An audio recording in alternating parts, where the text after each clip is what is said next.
So I'm delighted to be having this conversation with a good friend of mine, Nikhil, who is a founder, a successful founder who's been on the journey with the startup for 12 years and has now moved on to another chapter where he's advising a lot of startups as well as training to become a yogi, which I'm a little bit jealous of. And over the course of this conversation, we're going to be talking a bit about Nikhil's experiences within his own startup, Mixcloud, but then about kind of life after Mixcloud. And then what I also wanted to do was to lean on Nikhil's question asking expertise to just tease out of me what I value about my new business, which is starts. So let's get into it. Yeah, let's do some questions. Thank you, Simon. It's an absolute pleasure to be here. Thank you for having me, and let's get into it. I thought you'd be a good person to speak to in general, because when we first met back in 2005, we had something in common, which was we actually had the same job. We were both brand strategists, brand agencies, but then your career took quite a different turn. Tell us a bit about that journey. Absolutely, yeah. So I spent a couple of years working in brand strategy as a brand consultant, and after the typical 2-year itch, I parted ways with a wonderful agency I was with, and I launched my own startup. I founded my own startup. It was called Mixcloud, and at the time we were solving a really simple problem that myself and my co-founder personally experienced, which was, as DJs and as music lovers, we felt like it was really difficult to find great DJ content online, and we wanted to build a home for the culture we loved. That was about a dozen years ago now. So since then, I've been building Mixcloud for just over a decade. I recently stepped aside from the business. I'm now a board advisor, and I'm advising other startups and investing and supporting other entrepreneurs in their growth. And of course, we had another passion back then, which was, or still do, which is DJs and nightlife. And I can actually remember one specific conversation with you in the Ministry of Sound in the bar area, and you were telling me about, we're going to kind of like host mixes in the cloud. And I can remember thinking like, it's always, you want DJ mixes that aren't recorded on CDs because the CD is, I don't know, it's not the same, it doesn't have the same organic feel as just a DJ mix from a club. But these mixes, they exist, but they're impossible to find. And that was kind of how I saw your solution at the time. Totally. I have a very good memory. I'm impressed that you remember that. I imagine we were somewhat inebriated if we were in the bar at Ministry. But you've hit the nail on the head. It was very much about, there's actually two sides to it. So we're a marketplace or a platform connecting the DJ to the listener. So the problem you're articulating is from the listener perspective, it's all about discovery. It's all about finding really great content in one place with really good discovery features, great search, great metadata, great tagging, a good track list. And then from the creator's perspective, we were solving this problem of easy, simple hosting, with all the rights cleared, and the ability to find an audience as quickly as possible so that you can focus on what you're good at, which is making great art. And your approach, because you bootstrapped for the longest time, didn't you? And when in that process, did you have a pitch deck, or were you just was it just all homegrown within your company? Yeah, so we had an unusual story. We bootstrapped the business for about eight years, and then we did our first a VC investment round. So from having zero investment, we raised now $15 million. So it was kind of quite a shift for the business. In those early years, absolutely, we always had, at the start, we tried to raise money and failed because people just didn't believe that we could make this business happen. People were interested, they kept the door ajar, but unfortunately we didn't close. So we always had a vision, a pitch. We always had we put a lot of time into thinking about brand, thinking about mission, vision, the problem we're solving and who we're solving it for. And I guess that's a really important component of why we actually were able to launch the platform successfully and scale an audience organically and ultimately build a sustainable business model for the first 8 years of the business. And we then decided to raise money because we're in a really good position to invest in further growth. So in the beginning, what was your story? Because you've identified that there's listeners, there's DJs, there's perhaps advertising bodies. Like what was the Mixcloud one line or pitch? Yeah, so the story at the start, bear in mind the world was quite different back then.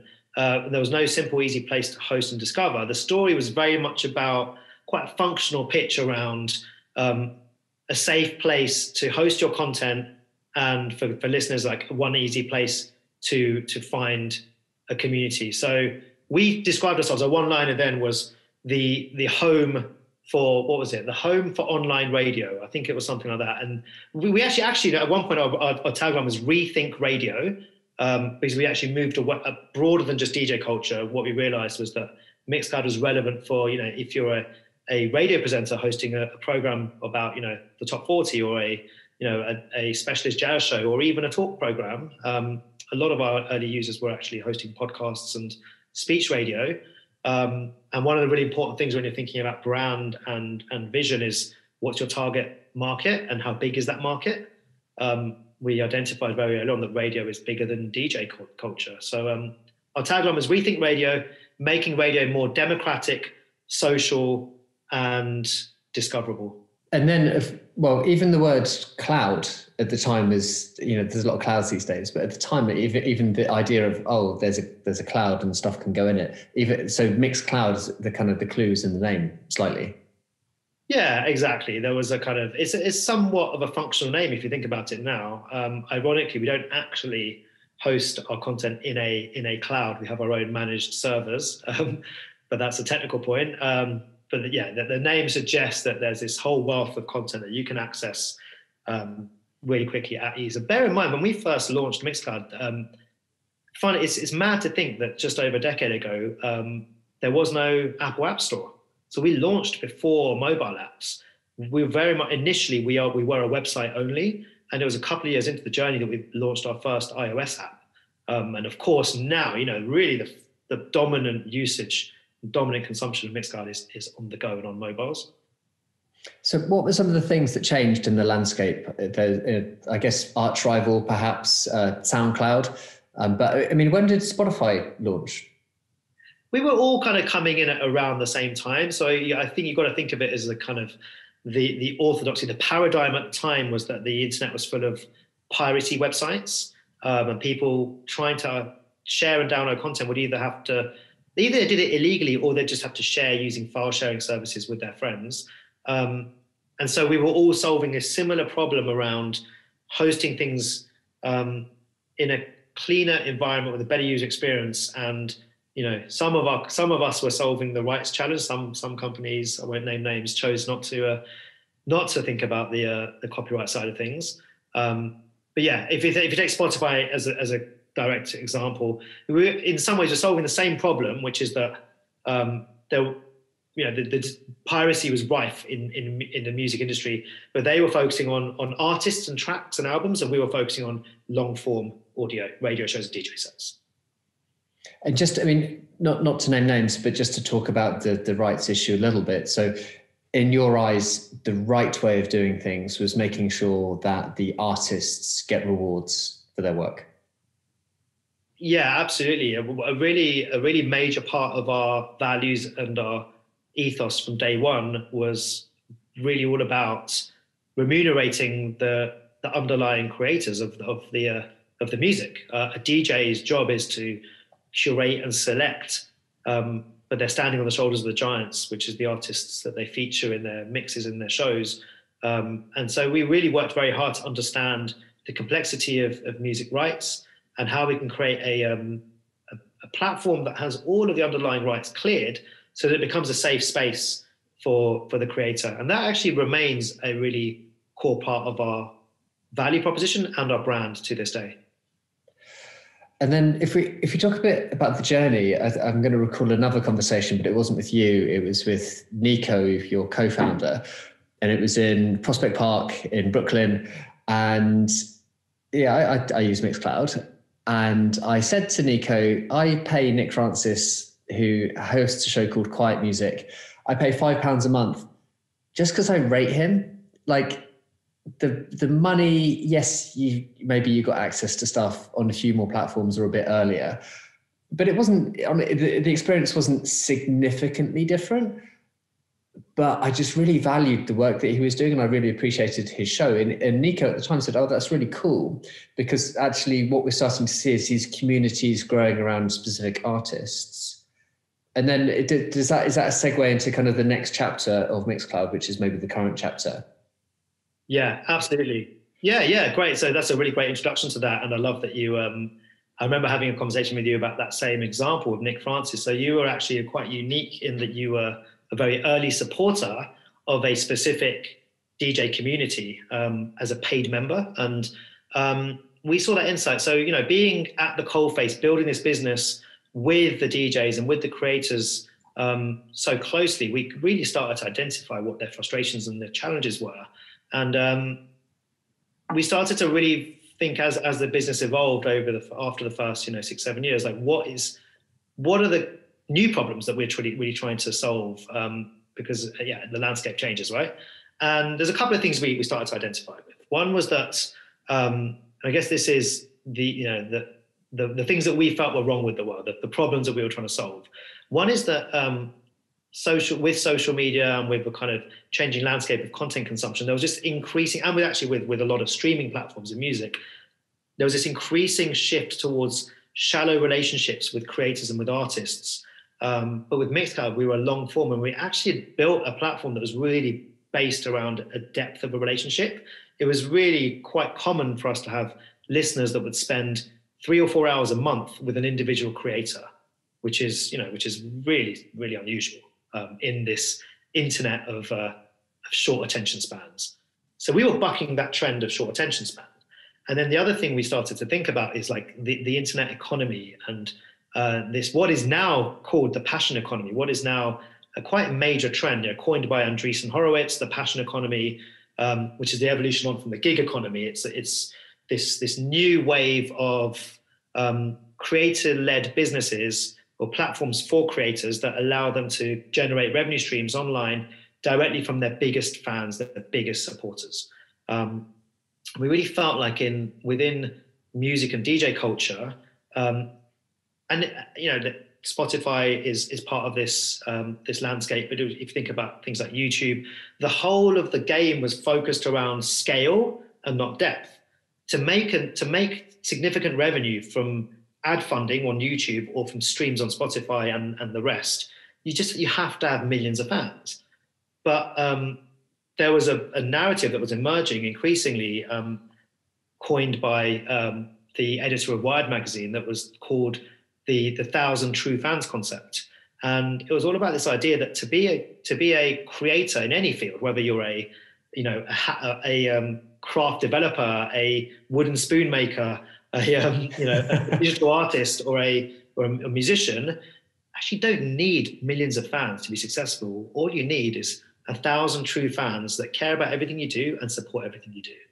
And if you run the numbers, $1,000 a year from 1,000 fans, if there's 1,000 fans that really care about you and support everything you do, that's actually not $1,000. That's a mega income. $100 a year from 1,000 fans, that's $100,000 income a year. That's a decent middle class income in America.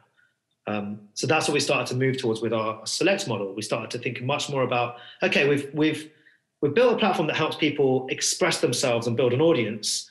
What's next? How do we help them monetize in new, innovative ways? So what I'd really like to zoom in on now is, so that this was the perfect storm of when you knew that the story had to change. What was the story you arrived at? And then part 2 of this question is, how did you then use that story to either prioritize or say yes and no to different areas of product development or deals or sponsorships or events? How did you use that story to guide you? Yeah, so we're talking about now the kind of shift, expansion, pivot, whatever you want to call it, in what Mixcloud did, what we stood for, while staying true to our core and our roots. So we developed. At this point we decided to work on a rebrand because a lot of things were changing for us. Our mission, our product offering, what we stood for, functionally we were changing, but also the world had changed. And the final component is that we really felt like it was time for a new visual identity. It was 10 years in, or nearly 10 years into the old brand, and it was frankly starting to look a bit tired. So we embarked on a major process of kind of brand work, from strategy through to visual design, all the way through to execution. And yeah, we landed on a new brand position that was all really fundamentally built around the problems creators face when it comes to big tech, big social media platforms, exploitation from big tech, and this obsession with scale of audience rather than nurturing a fan base that really care about what you do, and how we were building something that was really the antidote to that. And what we did when we articulated this brand positioning was we put some sections and some slides in there that was kind of, what we are, what we're not, and, some guardrails and guidelines around like what we're building and who we're building for. A really big part of that was a clear articulation of our core consumer.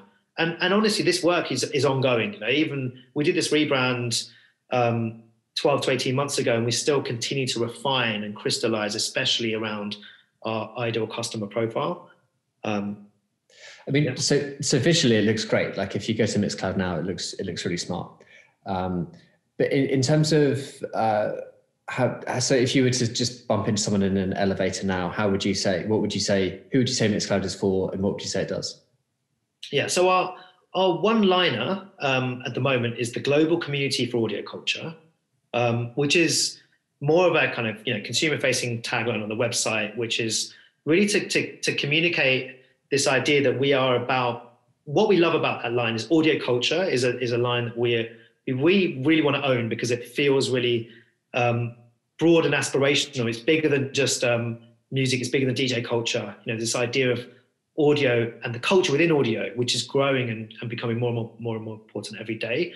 And then community is such a big part of what we do, right? So, having the global community in our strapline, it just shows very quickly, immediately, that we are a global platform. We are very diverse in the kinds of creators and listeners that use the platform. And if I was to say to someone, what do we do? I'd say we connect passionate listeners and passionate creators.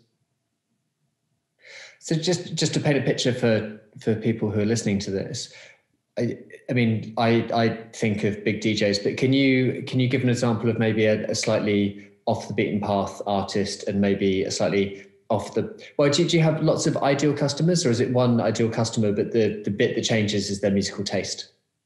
Yeah, really good question. We have, I guess, like many businesses, there is you could think of it as a pyramid where we have the whole gambit from the kind of the bedroom enthusiast, the amateur, and I love the word amateur. It comes from Latin amat, which means to love, and so really kind of defining what an amateur is, because I think often in society we think of that a little bit kind of as a derogatory word. But we have this incredible, passionate community of amateurs that really make up the foundation and the bulk of our audience, right? Because in terms of scale, there are more people creating for the love than for the money.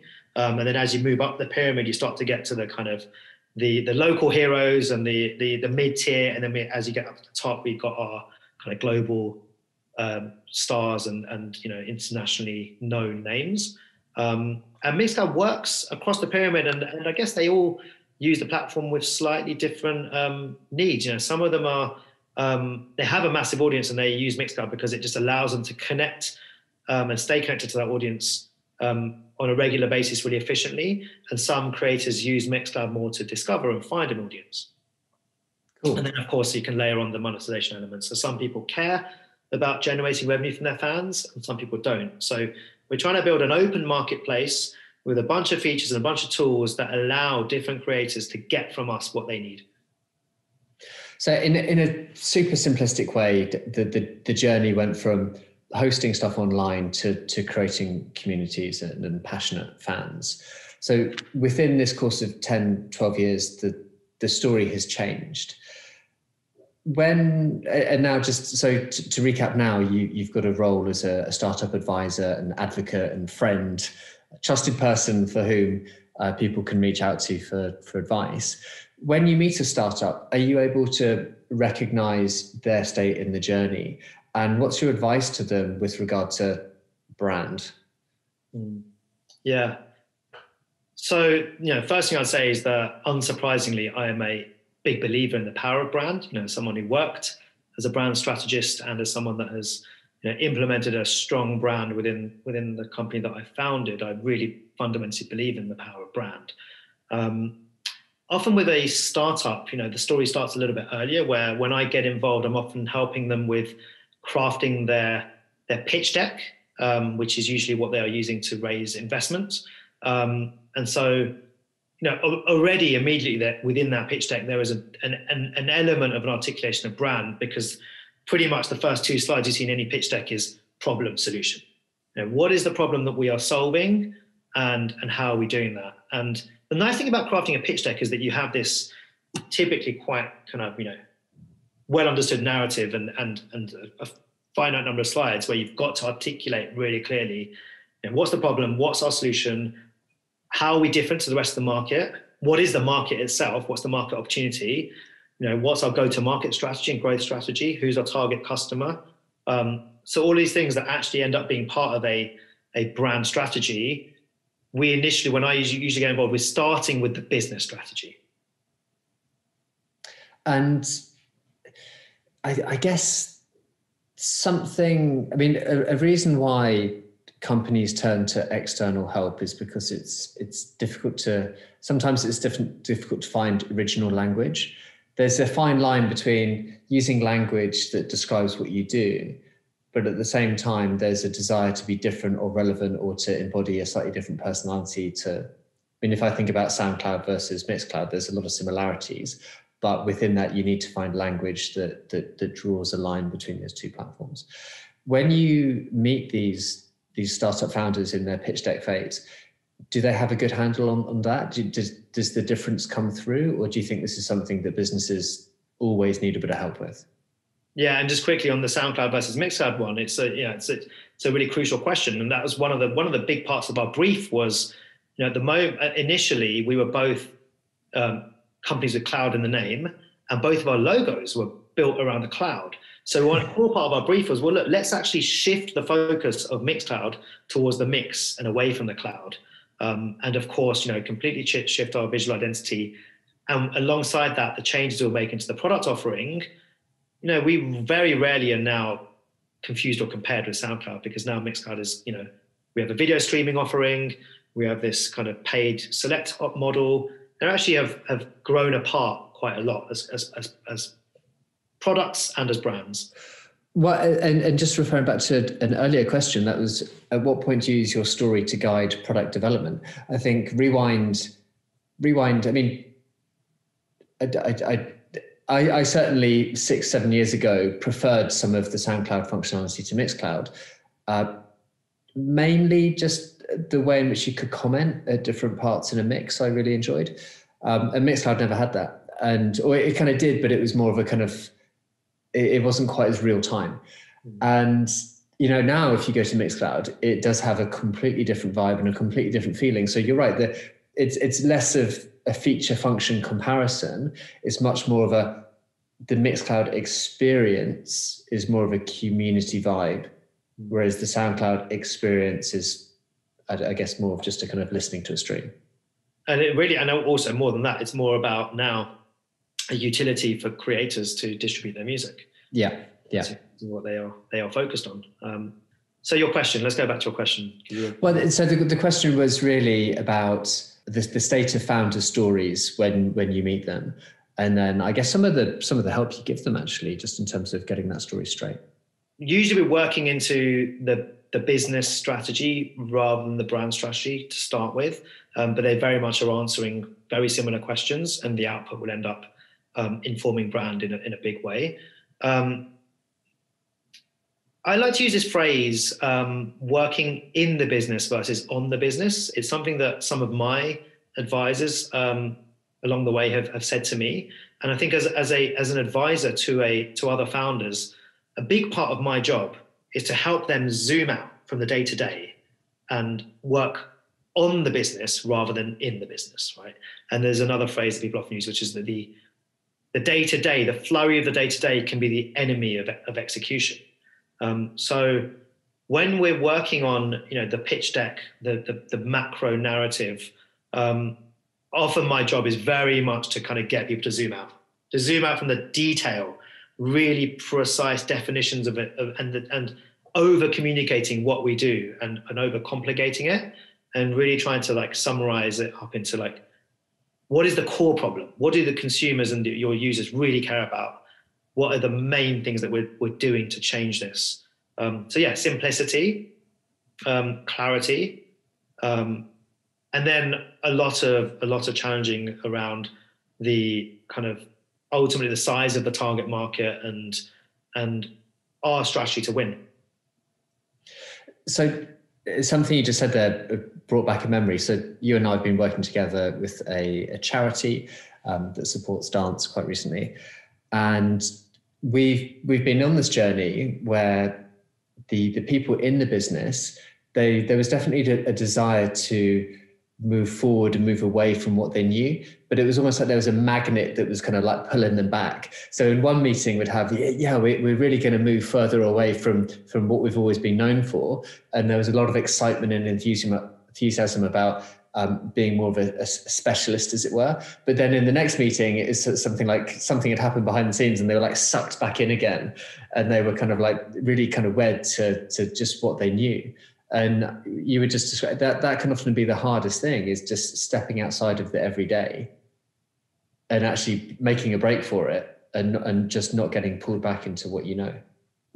Yeah, and that is really interesting, that example, because that's the opposite of a startup. That's an organization that's got 30 years of history behind them. Mixcloud, when we did our brand, our rebrand and our new brand strategy, we were coming up to a decade. So we actually experienced a lot of the same hesitations, a lot of the same challenges and breaks from a few people internally, a few stakeholders. And I think it's very, very understandable, very common. And so, yeah, the best way I describe it is along the journey, we had some wobbles. When we did the Mixcloud rebrand, there were moments where we were like, God, this is really uncomfortable. Are we really going to be discarding that and radically changing so far away from what we have been? And I'd describe it as a process of grieving, because you're actually saying goodbye to what you were. But there's an uncomfortable stage in the middle where you're saying goodbye to what you were before you know what you are going to be, because there's that process of discovery is still happening. And so I think in every process of rebranding, or just discovering a brand for the first time, there is always a slightly uncomfortable stage where the answer hasn't been articulated yet. It's still in development. And you don't know if it's going to work. You don't know if it's going to work, exactly. Whereas what you have been doing, at least there's a degree of comfort in that it's a business that's making money. But maybe the writing's on the wall, which is that you're running out of room for expansion or growth or relevance. But yeah, I mean, taking that leap it's a leap. And it was what was really interesting about the Mixcloud journey was that I very much was like, I don't. It sounds very corporate to say the sponsor of this project. I mean, we were a team of 40 people at the time, so that's a bit corporate to say. But I was very much like championing and evangelizing this project to do a rebrand. As I've said a number of times, I care passionately about brand, and I really believe in the power of brand. So I was really, really pushing this project internally, and then it got to a point when we were kind of partway through this design process, where actually I was the one having the wobbles. And it was my creative director that had to sit me down and go and say, hey man, chill out. It's going to be okay. We got this. So it's interesting how at different stages in the journey, actually different stakeholders, no matter how much conviction you have, may actually kind of lose faith or have a crisis of faith. But as long as there are enough people on the team who are working on the project, who are backing it, and can kind of support each other through that journey, then you'll get to a good place. And we were clear from day one that we wanted our new brand to be really bold and to be a real departure from where we'd come from. I think sometimes, to give it, I mean, maybe immediately in your case, but certainly after 3 or 6 months, you look back at the old version and you're like, oh, it was the right change, 100%. We couldn't have gone any further with the old one. Exactly. Oh, 100%. Yeah, 100%. It's one of the best things we've done in the last couple of years, and it's transformed the business.